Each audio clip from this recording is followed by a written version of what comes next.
All right, so I wanted to give you a visual of what I'm looking for on this assignment.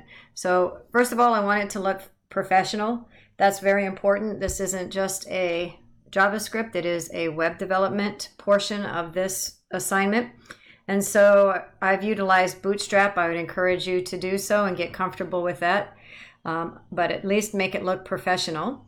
So what we're doing is we've created a form, and in my form I have two text box and a drop down box.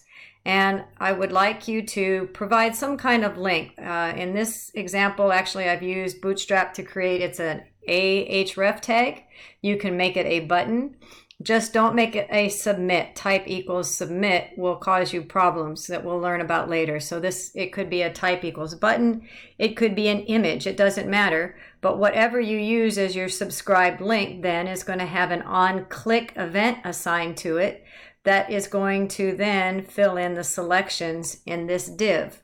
So I'm going to type in my name and my information, and then by clicking on one of these options and clicking on the on-click event is going to fire, and the values that were entered and selected are put into this div. This is all an inner HTML of a div that I've assigned, and I think that's the gist of this. So it has to look professional. Utilizing an on-click event, you're going to be filling the inner HTML of a div with the information that the user provided.